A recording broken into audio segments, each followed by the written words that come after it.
Hi, I'm Bianca. Welcome back to my book sanctuary, and I wanted to quickly talk to you about my mid-August catch-up. So far in August, I've ended up reading 5 books, and I think I've slowed down a little bit, unfortunately, this month. But I wanted to talk to you about Not Forever. So this is by Evelyn Flood. I gave this 4 stars. I actually quite enjoyed this. This is another Omegaverse book.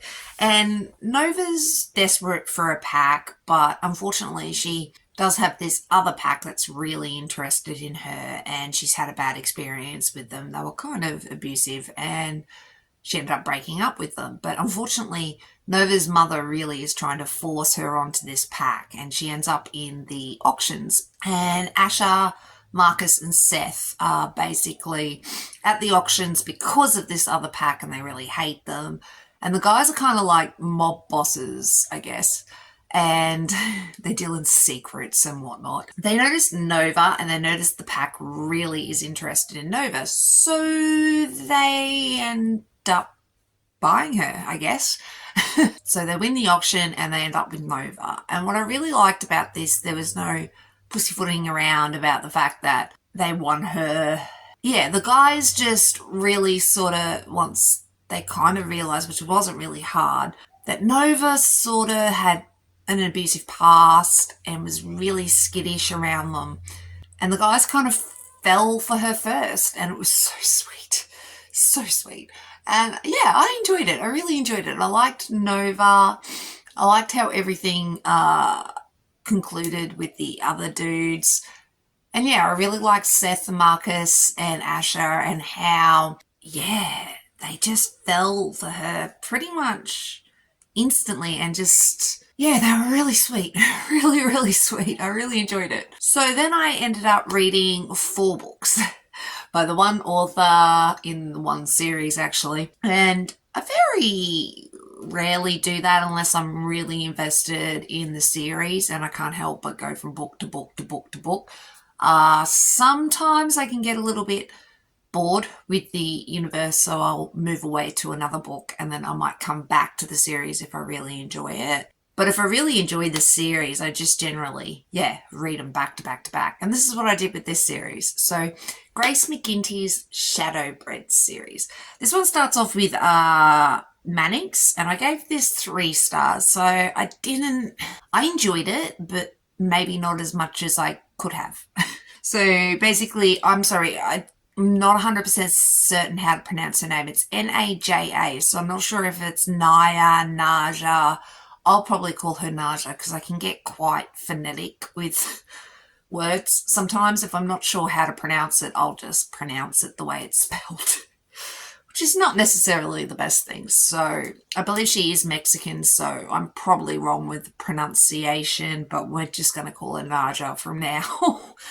But basically she's not had a great life, and she's now living as a stripper, basically, to support her baby sister. And the guys show up, and these guys are a pack, and there's a few betas with a few alphas thrown into the mix, and they're Mannix. And Mannix are really interesting, I found. They're like these very beast creature things, monsters, I guess.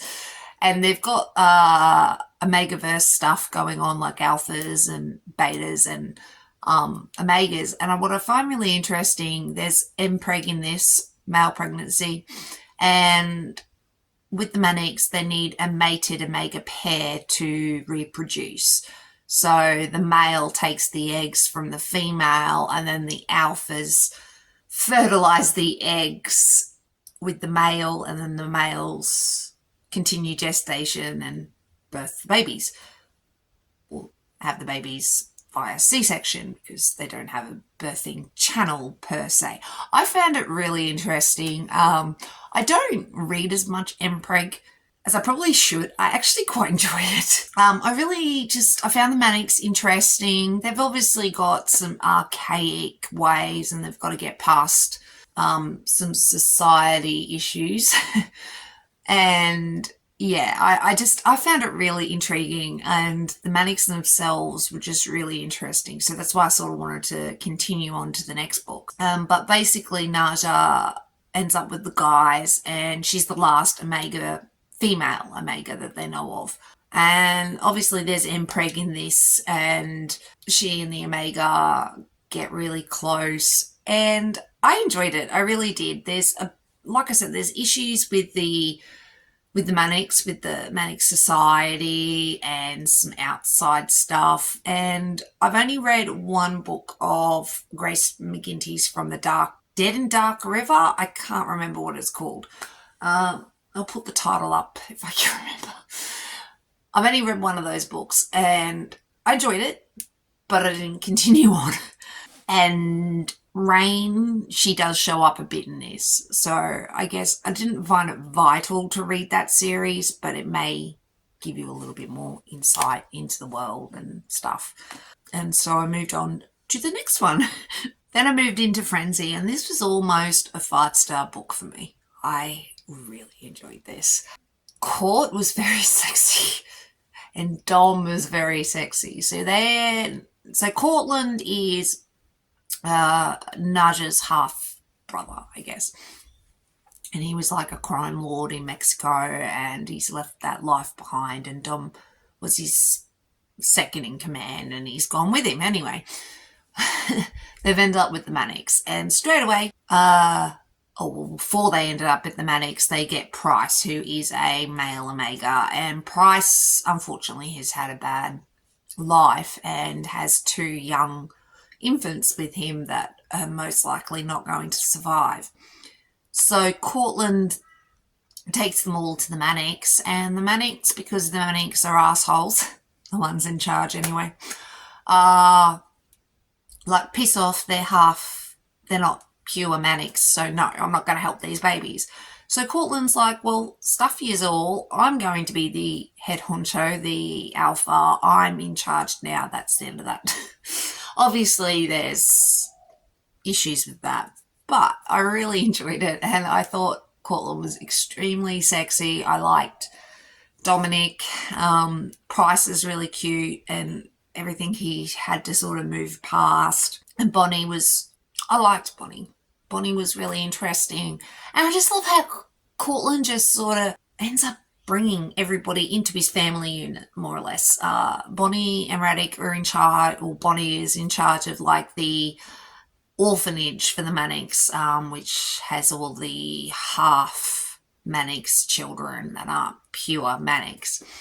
And so she sort of takes care of them, but Courtland is just so accepting of them, and he's already got his gaggle of half siblings, and I believe her name was Rosa, which is his teenage half sister, as well as Naj's teenage half sister. And she's I love her. I can't wait to see what happens with her in the future, which I think I kind of know, or there's been hints anyway. And yeah, I really enjoyed it. So then I moved on to Feral. So with Feral, I really enjoyed this one too. I gave it 4 stars, and basically Kitten is this feral Mannix who's been living in the woods her whole life. And 2 betas, I believe, or alpha, I can't remember. Anyway, the guys sort of kept her secret her whole life. Even from their own pack. And then because of issues that happened in the last book that I don't really want to tell you about, Kitten has to be brought into the town, and she goes through her heat because she's an Omega, a female Omega now. And yeah, I really enjoyed this. There was bits of it that I sort of was a little bit disconnected with, I guess. And I found Kitten really intriguing.